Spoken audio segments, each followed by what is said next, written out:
Gloire au Seigneur Jésus. Soyez donc toutes et tous les bienvenus dans la présence du Seigneur Jésus.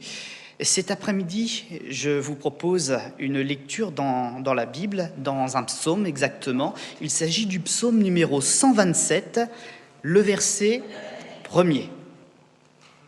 Ce verset a pour but donc d'introduire une pensée que je souhaiterais développer avec vous dans plusieurs messages. Pensée qui se tourne vers les foyers, vers les couples, vers l'éducation, et puis aussi peut-être briser certains schémas, certaines façons de voir les choses qu'on apprend tout autour de nous, qui nous font peut-être aussi nous sentir en situation d'échec alors que c'est faux, comme par exemple le célibat. Vous savez qu'il existe un célibat épanouissant. Alors tout au long de ces différents rendez-vous, nous verrons ces différentes choses et nous voyons comment avec Jésus, nous pouvons être véritablement heureux. Pour cet après-midi, j'aimerais donc lire ce texte d'introduction avec vous, psaume 127, à partir du verset 1er. Il est écrit ceci, « Cantique des degrés de Salomon. Si l'Éternel ne bâtit la maison, ceux qui la bâtissent travaillent en vain. Si l'Éternel ne garde la ville, celui qui la garde veille en vain. En vain, vous vous levez de bon matin, vous vous couchez tard, et vous mangez le pain de la douleur. Il en donne autant à ses bien-aimés pendant leur sommeil. Amen. »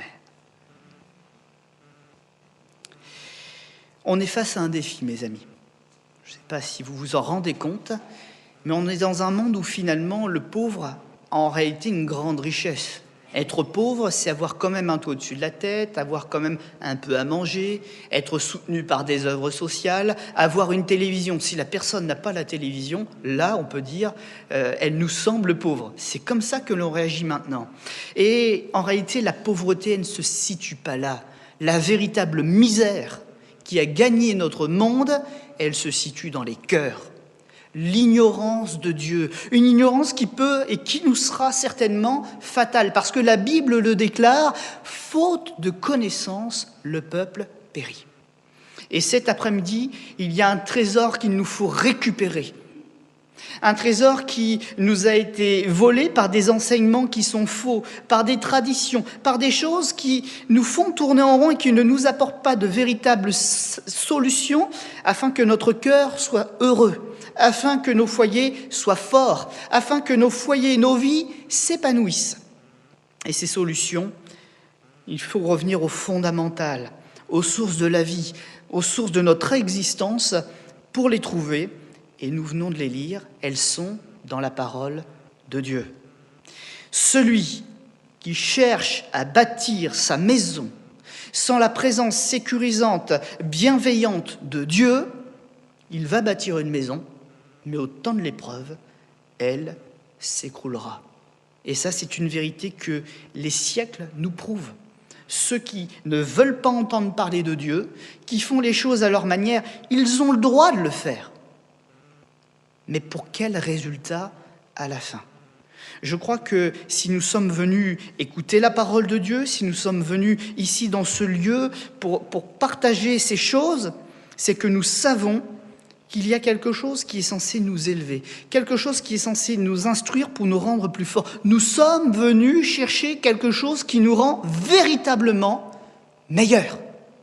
Parce que je ne crois pas que l'être humain, dans le fond de son cœur, il ait le désir de se satisfaire d'un petit quelque chose. Je crois que l'être humain, il aspire à avoir une vraie paix qui dure. Et la plus belle des paix que nous puissions avoir, c'est celle que nous avons au sein de notre foyer. Le tissu social, on le voit partout, on en entend parler partout, il est en train de se déchirer. Il est en train de se mutiler. Les hommes se lèvent contre leurs épouses, les épouses se lèvent contre leurs époux, les parents, les enfants ne cessent de se déchirer les uns les autres. Alors on essaye de trouver des solutions pour pallier, surtout sans Dieu. Alors ça marche, un temps, des temps, et puis le malheur, il revient, parce qu'on ne fait toujours pas les choses comme Dieu les a créées au départ, et comme il nous conseille de les faire. Notez que j'utilise le mot « conseil ». Dieu est bienveillant, il ne force personne à agir comme il l'avait prévu au début. Mais il se peut qu'il y ait dans notre cœur et dans notre esprit quelque chose qui nous conduise vers Dieu et qui nous dise « certainement la solution est là ». Puisque je ne l'ai jamais fait jusqu'à aujourd'hui, de suivre le conseil de Dieu. Et j'aimerais encourager quelqu'un cet après-midi en lui disant « Dieu n'en a pas fini avec ta vie. » Et ce n'est pas en regardant à tes erreurs qu'il va te juger. Mais ce que Dieu veut faire, c'est te voir faire des progrès. Il veut que tu sois convaincu qu'il te veut du bien, mais en faisant avec lui une expérience, une démarche de foi. Il veut te donner des conseils pour que tu les mettes en pratique et qu'enfin tu réalises que ce que tu entends depuis si longtemps et que tu combats depuis si longtemps, c'était en fait la vérité qui te donnerait le vrai bonheur. Alors, c'est difficile de trouver des points de départ, il y a tellement de choses à dire. J'aimerais quand même prendre un petit schéma simple pour démarrer avec chacun d'entre nous sur ces différentes réflexions que nous allons voir. Déjà, la première chose, vous êtes d'accord ? Au sens large, on est des hommes, des êtres humains. Donc déjà, qu'est-ce que nous dit la Bible de cette nature humaine? Parce que ça, c'est déjà un point de départ. Ensuite, nous avons une conduite qui est une conduite naturelle. Elle est inscrite au-dedans de nous. Elle crie au-dedans de nous quelle direction nous aimerions emprunter. L'homme et la femme. Ils sont faits pour se rejoindre, ils sont faits pour aller plus loin ensemble, ils sont faits pour se compléter, ils sont faits, malgré leurs différences, aussi pour s'instruire et s'encourager l'un et l'autre. Donc il y a là un second point. Puis nous le savons, nous ne sommes pas naïfs. L'homme et la femme donnent aussi naissance à ce que eux seuls peuvent faire quand ils sont ensemble et en harmonie. Ils créent une vie à leur image, les enfants. Voilà déjà des points de départ. Mais comme je le disais tout à l'heure en introduction, il y a d'autres choix et peut-être aussi parfois des situations de vie qui nous empêchent d'entrer dans ce schéma. Et la Bible n'oublie pas de nous en parler. Il y a aussi des personnes, pour des raisons diverses, de santé, de maladie, peut-être une vocation aussi particulière, qui font qu'on se met à l'écart de ces choses. Et Dieu a pourvu aussi un plein bonheur. Un plein épanouissement de personnes qui, pour des raisons volontaires ou involontaires, se trouvent à devoir mener une vie seule, le célibat. Et puis d'ailleurs, il y a aussi un cas de figure où avant d'être marié, il faut vivre longtemps dans le célibat. Peut-être que c'est simplement aussi une parenthèse de notre vie. Mais quand on est avec le Dieu de la vie, le Dieu qui nous a créés, le Dieu qui a des projets pour nous, eh bien nous découvrons un chemin tout tracé et notre bonheur y est assuré. Parler de l'homme, c'est parler aussi du fait qu'il a été créé. L'homme est une créature. Il a été créé à l'image, à la ressemblance de Dieu. Ça veut dire que c'est un être, tout comme Dieu, qui est sensible, qui est intelligent, qui est capable de rêver, de créer, de réaliser même les projets qu'il a dessinés dans son esprit et dans son cœur. Dieu nous a fait à son image. C'est aussi, l'être humain, une créature qui est complexe. Elle a des sentiments que parfois elle ne sait pas maîtriser. Elle a des sentiments que parfois elle ne sait pas expliquer. Mais ils sont là et il faut arriver à faire avec. Il faut peut-être aussi, avec un peu de recul, d'expérience et de sagesse, apprendre à les maîtriser, à leur donner du sens, à leur donner des limites aussi. La colère, dans certains cas, peut nous aider, mais quand elle prend des proportions et qu'elle sort de contrôle, elle devient destructrice. Et là, on peut dire que la colère devient mauvaise. Et puis l'être humain se pose beaucoup de questions. Il a besoin de réponses, il a besoin de direction, il a besoin d'encouragement, il a besoin de parler. C'est un être sensible. Il a des besoins, il a des capacités et il a des aspirations. Si vous en êtes conscient pour vous-même, dites-vous qu'avec ce que nous allons commencer à partager, vous êtes confrontés à d'autres personnes de la même nature que vous. Vous ne pouvez pas parler seulement de votre vie. Vous vivez dans un monde où il y a d'autres personnes qui, elles aussi, ont leurs aspirations, leur complexité et leurs ressemblances, leurs différences. Et il y a quelque chose qui s'est installé dans notre société qui l'a pourri de l'intérieur, c'est l'égoïsme et l'égocentrisme. Quand les gens parlent, ils parlent de leurs enfants, mais ils les font à deux. Ils parlent de leurs envies, mais ils se sont engagés et ils doivent mettre des limites à leurs envies. Parce que sinon, sans frein, eh bien on part rapidement contre les obstacles. Et on détruit ce que au départ, on essayait de concevoir. L'être humain trouve une grande partie de son épanouissement dans les choses qui se passent dans son esprit et dans son cœur. Il a un désir d'accomplissement. Il a un désir de trouver et de forger son identité. Et c'est ça, finalement, qui est l'une des choses les plus difficiles à accomplir dans ce monde. Beaucoup de gens, sur leur lit de mort, disent « Je n'ai rien accompli. J'ai été inutile. Je ne sers à rien et je ne servirai plus jamais à rien. C'est la fin. » Et ils meurent malheureux. Mais s'ils avaient connu Dieu, ou plus exactement, s'ils avaient accepté que Dieu parle à leur cœur, ils auraient trouvé une dimension de vie et des solutions et des réponses à tout ce qui les a tourmentés tout au long de leur existence. C'est vrai que servir Dieu, entrer dans la marche avec Dieu, ça va nous demander peut-être aussi d'apprendre des choses nouvelles et de réapprendre des choses anciennes que l'on pensait être acquises, mais finalement, avec le recul, avec la façon de voir Dieu, eh bien, on réalise qu'on ne les faisait pas bien. La notion de l'éducation et de l'éducation des enfants, la façon de fonder son foyer, eh bien, trouve beaucoup de réponses dès le début de la parole de Dieu. Déjà, Dieu a créé l'homme et la femme.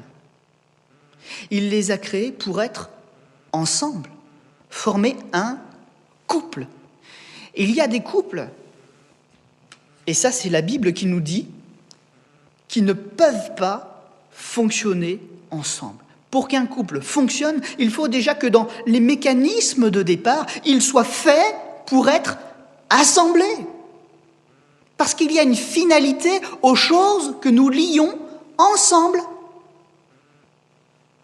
Si nous essayons de lier ensemble des choses qui ne sont pas faites pour fonctionner, à un moment, ça va casser ou ça va donner des résultats qui ne sont pas les résultats attendus. Et ce qui, au départ, était l'espérance d'un bonheur se transformera en quelque chose de triste. La Bible nous donne des exemples de ce qui ne peut pas marcher. Je ne vais pas tous les donner, nous en connaissons, le but n'est pas de s'étaler sur tous les détails. Mais par exemple, il y a un conseil que je redonnerai à cette génération. Il est le suivant, c'est qu'un jour un homme a dû marier son fils. Le temps de pouvoir marier un homme et d'être le temps où c'était encore possible pour lui de le faire et d'avoir des enfants, il commençait à être bien engagé. Et ce papa qui voyait son fils tourner en rond, et dans la culture où il était, bien sûr, il faut respecter la culture dans l'interprétation biblique, a envoyé un serviteur fidèle, démarcher une épouse potentielle. Mais lui a donné des consignes. Et ces consignes, force est de constater qu'elles redeviennent très importantes dans un monde comme le nôtre, où il y a beaucoup d'échanges culturels, et où ces échanges, où ces mélanges, s'ils sont mal faits ou s'ils sont faits trop rapidement, peuvent apporter une source d'échec dans nos unions. Les mélanges de cultures peuvent, pour des questions basique, toute simple, être la ruine d'un foyer. Quand deux parents ensemble ont une vision de l'éducation d'un enfant qui vont diamétralement aux opposés, quand l'un est surprotecteur, très présent, et que l'autre vit dans la fatalité, l'enfant mourra ou il vivra. Eh bien là, dans le foyer, il y a des causes de conflits et de divisions très profondes. N'en déplaise à certains, l'un des conseils que cet homme avait donné à son serviteur pour trouver une épouse, c'est surtout fais bien attention que par rapport à la foi, elle croit la même chose que nous. Aujourd'hui, on aimerait nous faire croire qu'on peut habiter ensemble, vivre heureux ensemble et avoir dans le même foyer une foi qui soit dans des opposés totalement... dans des opposés. Et je peux vous dire qu'à un moment ou à un autre, il y a un des conjoints qui n'arrive plus à marcher dans la même direction. Il ralentit, ça devient pour lui le temps d'un compromis et d'un échec spirituel personnel. Si nous voulons déjà prendre une bonne base de départ, arrêtons de flirter, arrêtons de courir dans tous les sens, arrêtons de seulement nous amouracher, mais bâtissons l'amour. Aujourd'hui, on parle d'amour comme d'une relation physique. On banalise quelque chose qui devrait venir plus tard. Ce qu'on devrait faire au début, c'est de poser des fondements au foyer, à la relation que nous sommes en train de construire. Et poser des fondements, ça veut commencer par dire, mes amis, parler. Se connaître vraiment. Apprendre à aussi connaître les réactions de l'autre personne. C'est pas une fois qu'on est engagé, qu'on a commencé à faire des choses importantes comme avoir un enfant, qu'on doit découvrir l'autre. Parce qu'on est déjà engagé autour d'un enfant à assurer le bonheur de cet enfant.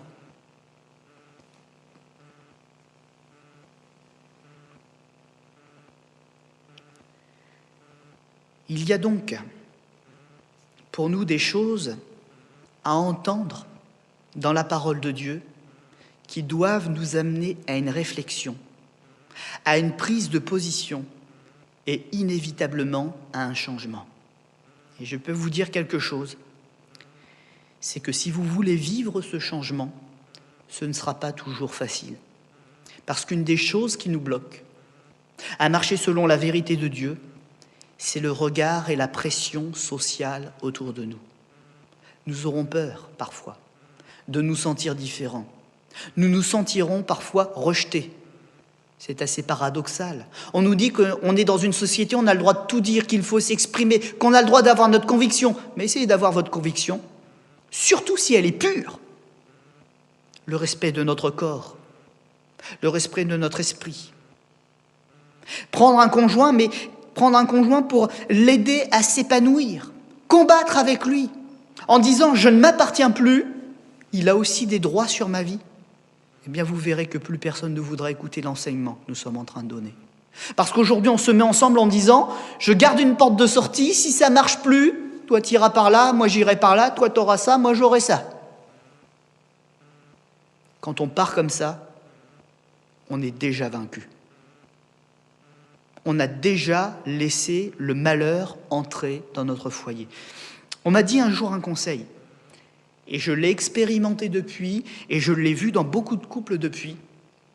Quand un couple commence à banaliser la notion de divorce, ou à en faire un moyen de pression, ou à en faire une insulte, il est déjà en train d'amorcer le divorce dans son foyer. Il y a des choses à ne jamais prendre à la légère. Il y a des choses avec lesquelles on ne doit pas rigoler. Et il y a des choses qu'on ne devrait même pas prononcer. On s'est engagé à bâtir ensemble. Alors apprenons ensemble à avoir des paroles constructrices, des paroles de vie, des paroles de guérison, et non pas des paroles qui blessent. Il y a un entretien pastoral que j'ai fait il n'y a pas très longtemps. Et je me suis aperçu que dans le couple, on s'aimait. On s'aimait sincèrement.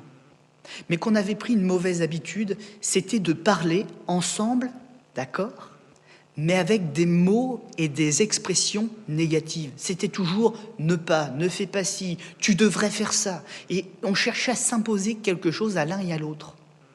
Et le premier conseil qui m'est venu sur le cœur pour ce couple, ça a été de lui dire ceci: changez votre façon de vous parler. C'est un vrai travail.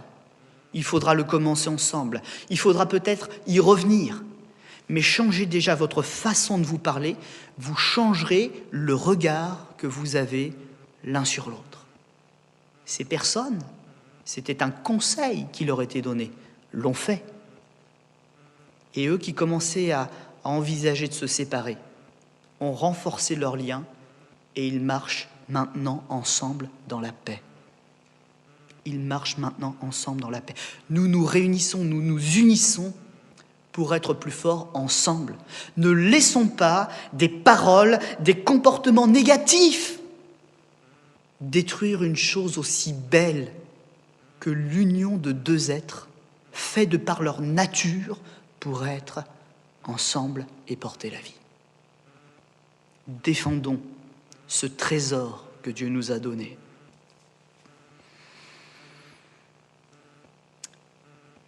Tendre vers les autres, que l'on soit seul ou que ce soit pour apprendre à connaître une personne et marcher avec elle, comme je le disais, c'est aussi avoir un vrai dialogue.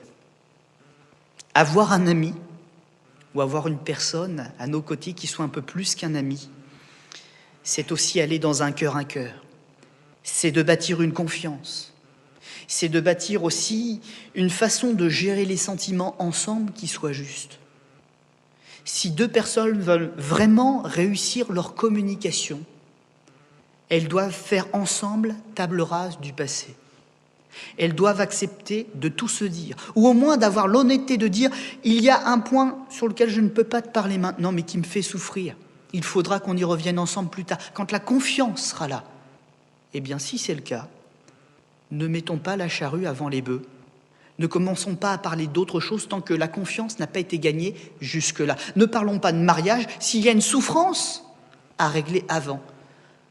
Mes amis, quand nous voulons faire les choses bien, il faut le faire dans la patience.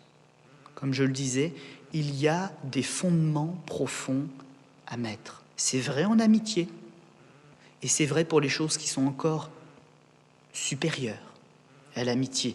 Mais ne grillons pas les étapes. Si vraiment une personne est faite pour être votre ami, ou si une personne est faite pour être un peu plus, si c'est vraiment la bonne personne, elle ne se détournera pas de vous. Parce que la vérité de la relation que vous développez, avec la patience que vous émettez pour bâtir quelque chose, c'est ça qui va la rassurer et qui fera qu'elle ne regardera pas quelqu'un d'autre que vous. Commencez par mettre les vrais fondements. Et je peux vous dire que si vous le faites, la tempête peut venir. Elle peut souffler. Elle peut se déchaîner, mais la vérité que vous aurez bâtie ensemble dans votre relation la rendra inébranlable. Et ensuite, quand ce vrai fondement est là, eh bien on peut bâtir dessus. On n'a jamais vu quelqu'un bâtir une maison sans fondement. Et pourtant, les foyers d'aujourd'hui, ils sont bâtis ainsi. C'est pas de la sagesse, c'est même pas de l'amour, parce que quand on aime, on veille à ce que ce soit bien fait. C'est même pas de l'amour. En tout cas, c'est pas le vrai amour. Si d'ailleurs quelques personnes voulaient savoir ce qu'est le vrai amour, qu'ils relisent 1 Corinthiens, chapitre 13. Il est patient, il ne soupçonne pas le mal, il est réconfortant. Il y a tellement de choses dans le vrai amour. Et ce n'est pas ce que les hommes vivent aujourd'hui. Ils ont besoin de le redécouvrir. Encore autre chose, on progresse un petit peu. L'homme et la femme ensemble, comme je le disais, ils sont à la fois différents et ils sont complémentaires. Il y a des choses qu'il nous faut apprendre. Il y a des choses que chacun d'entre nous, nous avons eu à apprendre pour que ça fonctionne. Par exemple, quand je pense que quelque chose est vrai, ou quand je pense que les choses doivent être faites dans ce sens-là et comme ça, c'est peut-être vrai sur un principe intellectuel, pour moi qui suis un homme, parce que je vois les choses peut-être dans une certaine finalité. Je veux ça, donc je prends de là, qui est mon point de départ, puis je construis vers l'étape 1, l'étape 2, l'étape 3, je vérifie, j'ai ce que je veux. C'est l'homme.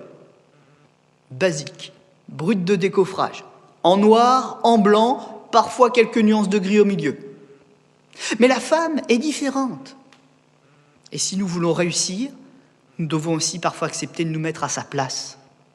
Et dans nos schémas si parfaits, messieurs, y mettre un peu plus de nuances qu'un peu de noir, un peu de blanc ou un peu de gris. La femme voit en couleur.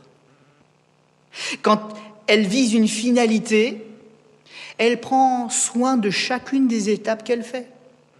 Elle regarde si finalement il n'y a pas un petit peu quelque chose un peu meilleur à droite, s'il n'y a pas quelque chose d'un peu plus joyeux à gauche, parce qu'elle aime que son foyer soit beau, qu'il soit coloré, qu'il soit chaleureux pour y vivre. Elle n'a pas juste le point de départ et le point d'arrivée, mais elle essaye d'embellir les choses. C'est sa sensibilité. Messieurs, si vous voulez réussir une vie amoureuse, n'oubliez pas que les femmes réfléchissent d'une autre manière qui est aussi bonne que la nôtre, complémentaire. Et accepter de fonctionner comme ça dans notre tête, en tout cas pour le peu qu'on y arrive un peu, ce sera enrichissant pour nous. Vous savez, on peut sortir dehors, voir qu'il fait froid et mettre une écharpe.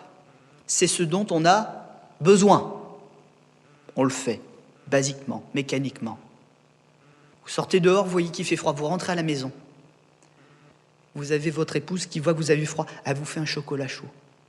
Vous le buvez. Ce chocolat fait avec amour. C'est elle qui vous met votre écharpe. Elle vous fait un bisou sur la joue, vous ressortez. Est-ce que c'est pas mieux comme ça? Eh bien, c'est ça que nous enseigne le Seigneur dans sa parole. C'est tellement plus beau quand on fait les choses comme elles doivent être faites. Pas juste des pratiques mécaniques, froides, mais avec tout l'amour, toute la ressemblance à Dieu, toute cette qualité de sentiment que, mes amis, dans notre génération, nous sommes en train de perdre. Il est là le trésor qu'on est en train de perdre dans notre génération. On ne sait plus faire les choses et mettre le temps qu'il faut pour faire les choses afin qu'elles soient vraiment réussies et belles. Et là, je lance un appel du cœur à tous ceux qui m'écoutent cet après-midi, à ceux qui nous écouteront un peu plus tard grâce à cet enregistrement.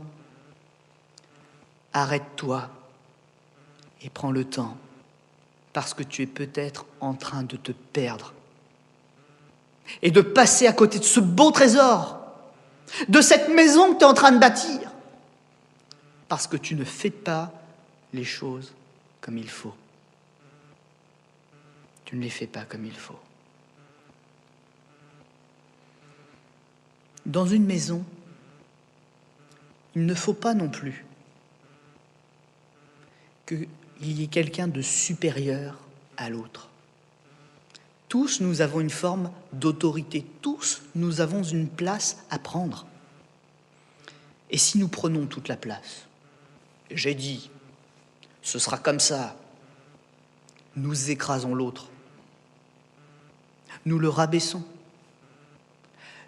Nous le mutilons de l'intérieur. Est-ce qu'au départ, c'est ce que nous voulions faire? Non. Alors calmons un peu nos ardeurs.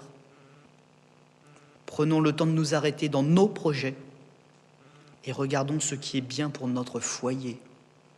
Et veillons aussi à ce que l'autre ait suffisamment d'espace. Je ne parle pas d'une pièce, mais je parle d'espace pour parler, pour se libérer, pour être entendu, afin de pouvoir continuer à s'épanouir et qu'il n'y ait pas que nous dans la maison qui arrivions au bout de nos projets. C'est vrai que parfois, dans le foyer, il y en a un qui a un métier ou une ambition qui est un peu plus grande, hein, avec une portée un peu plus grande que l'autre, qui est peut-être plus simple, plus réfléchi, plus terre à terre.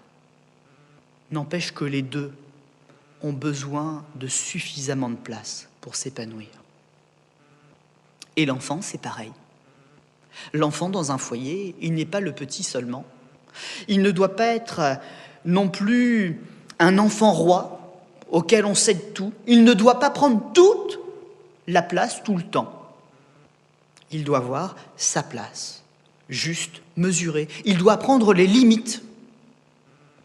Et notre rôle, ce n'est pas juste d'avoir un enfant et de lui dire « Mon enfant, tu auras tout ce qu'il faut pour manger, boire et dormir et faire tes études. » Aimer un enfant, c'est aussi accepter de prendre un poids sur notre cœur, mes amis. Celui de faire avec lui de la discipline. C'est dur de regarder son enfant et de lui dire non parfois. Mais gardons à l'esprit et dans notre cœur que plus tard ça lui sera salutaire. Si nous ne faisons pas ce travail, nous le perdrons. Et nous le perdrons peut-être même d'une manière tragique. Et ce que nous ne faisons pas aujourd'hui, ça ne passera pas aux oubliettes. Ce que nous aurons fait, ce que nous n'aurons pas fait, ça reviendra demain dans des dimensions peut-être bien plus grandes et hors de contrôle. Alors, ayons le courage de faire aujourd'hui ce qu'il faut, de peur de pleurer demain des conséquences de ce que nous n'avons pas voulu faire ou de ce que nous avons eu peur de faire. Dans beaucoup trop de foyers, on découvre qu'un enfant est en route et ça n'a pas été un projet, ça n'a pas été une préparation. Et on se retrouve avec une femme seule, un papa seul, parce que l'autre n'était pas prêt, il avait peur.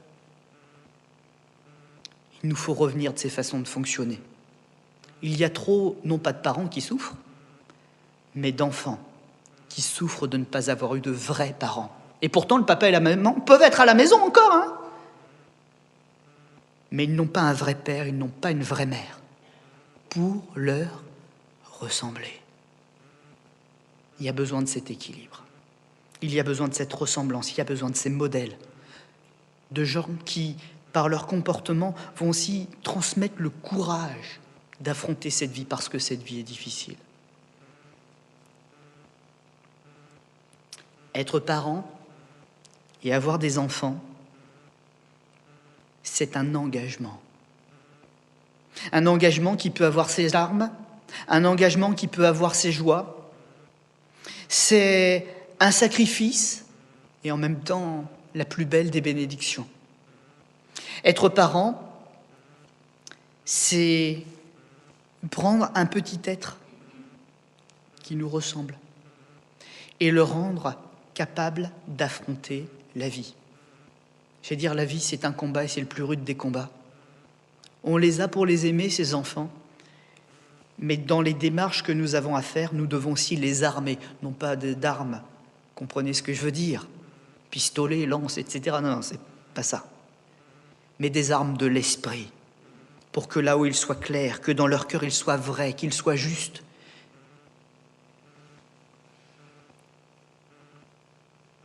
Transmettre un véritable héritage et un véritable avenir à ces jeunes créatures que nous aimons.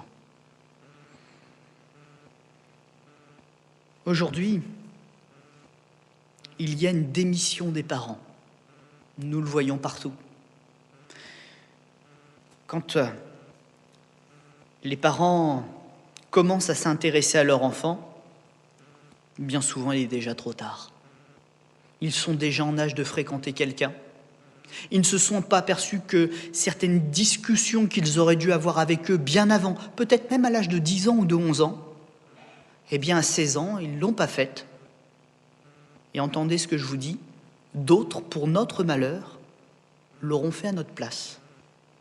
Et l'auront fait certainement avec des préceptes qui sont déséquilibrés et qui auront entraîné notre enfant à faire des choix, ou en tout cas à faire les choses dans un ordre qui leur fera beaucoup de mal.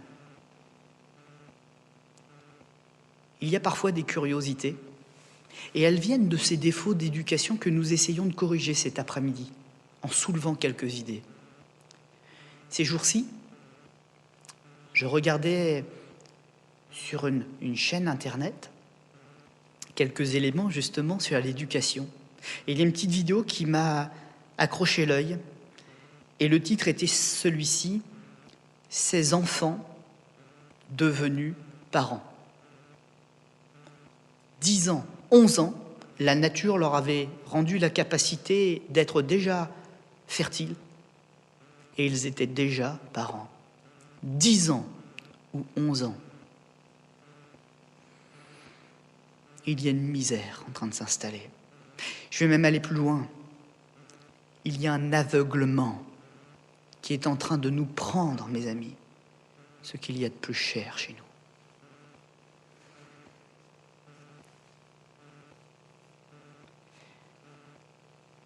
Alors j'aimerais aller par là et dire encore une chose, être avec Dieu. Le choisir pour être la sécurité dans notre foyer, pour être notre consolation quand il y a des larmes, pour être notre conseiller quand il y a des projets à mener. Eh bien, choisir Dieu, ça nous amène aussi dans les temps pénibles à retrouver le chemin de ceux que nous avons perdus. Imaginons qu'un couple soit en difficulté ou qu'un enfant soit en conflit ouvert avec ses parents. S'il y a cassure de communication entre les deux, comme on dit que l'un des deux claque la porte, ça peut être définitivement la fin. Parce que qu'est-ce qui reste au milieu de cela pour ramener ces deux êtres l'un vers l'autre, s'ils sont en conflit? À part un jour, l'un des deux qui dit « bon je retournerai bien », ça n'arrive pas souvent, hein. Quand on s'est disputé avec une colère violente, qu'on s'est dit certaines choses, la plupart du temps c'est terminé. Mais si dans cette équation, mes amis, vous ajoutez Dieu, qu'il y a en vous une foi sincère chez l'un et chez l'autre, et que, quand même, une dispute vient à survenir, vous ne vous entendez plus, mais petit à petit, à cause de votre relation avec ce troisième individu, avec Dieu, Dieu va vous parler, puis Dieu va vous élever, puis il va vous rapprocher de son cœur à lui, qui est un cœur plein de pardon, et au fur et à mesure que vous vous rapprocherez de Dieu, regardez mes mains, vous vous rapprocherez aussi de celui avec qui vous étiez en conflit. Et votre Dieu qui veille vous réunira tout à nouveau. Parce qu'il est le Dieu qui console les cœurs brisés. Il est le Dieu qu'on n'a pas fini avec les situations les plus désespérées. La Bible dit, il y a un temps pour déchirer, mais Dieu a prévu un temps pour coudre, réparer. Si Dieu est dans l'équation, tout est à nouveau possible. Se trouver, c'est possible dans le Seigneur, puisqu'il nous guide, il nous donne des conseils. Se retrouver quand la difficulté est là, c'est possible, parce que Dieu veille. Alors quand nous bâtissons, vérifions que nous sommes dans le plan de Dieu. Veillons à ne pas faire de compromis, à marcher dans la pureté, dans la vérité, dans la moralité. Et je peux vous assurer que même si humainement on n'est pas parfait, qu'on peut commettre des erreurs, le Seigneur apportera à notre projet ce qui peut manquer. Et je parlais de ce beau projet de faire un couple. Eh bien, je crois que celui qui, non pas veut un conjoint, mais celui qui se prépare à être un bon conjoint, pour veiller sur un autre enfant de Dieu, eh bien, le Seigneur lui ouvrira les yeux et préparera un autre cœur de la même manière, pour qu'ensemble, ils puissent ne faire qu'un. La vie d'un autre ne nous appartient pas. La vie appartient à Dieu. Et être en couple, c'est veiller sur une vie qui ne nous appartient pas. Elle appartient à Dieu. Et si vous avez compris tout ça, et si vous vous préparez comme cela, eh bien, je peux vous dire que vous attirerez le regard de la personne promise. Parce que quand on est prêt à être aimé, et quand on est la personne sérieuse qui s'est préparée comme il faut, ça se voit. Il y a tellement de gens qui veulent découvrir un amour pur, qui le cherchent sans le trouver parce que leur méthode n'est pas la bonne. Mais quand l'amour pur est là, et qu'on le voit, je peux vous le dire, il fait la différence au milieu de millions d'autres propositions. La personne, la bonne personne, qui partage la foi, qui nous comprend, qui sait même par amour changer pour nous. Voilà le plan de Dieu, tel qu'il était au départ, et tel que, par la grâce de Jésus-Christ, nous pouvons le retrouver aujourd'hui. Il y a une expression que j'aime bien, elle m'a un jour été présentée comme cela, elle s'est gravée dans mon cœur. Quand l'être humain, à la ressemblance de Dieu, a désobéi à Dieu, a créé la rupture, il a perdu quelque chose de précieux. C'était l'Éden, un endroit où il pouvait s'épanouir dans toutes les dimensions et dans la paix. Il a perdu l'Éden. Mais Dieu ne s'est pas détourné de l'être humain, il l'a cherché. Il lui a proposé le pardon, la réconciliation. Il lui a proposé même un nom au-dessus de tout autre nom, c'est le nom de Jésus, l'Éternel, notre salut. Et il lui a fait cette proposition, que ton Éden soit retrouvé, que le jardin des délices, ce partage avec Dieu, cette pureté de vie originelle revienne en toi. Et il a appelé ça d'une autre manière, une nouvelle naissance, un nouveau départ. Venir à Jésus, c'est un nouveau départ pour toi, pour ton foyer, pour ta relation avec les gens qui t'entourent. Ce que le monde t'a volé, ce que le péché t'a volé, en Jésus, tu peux le retrouver. Amen.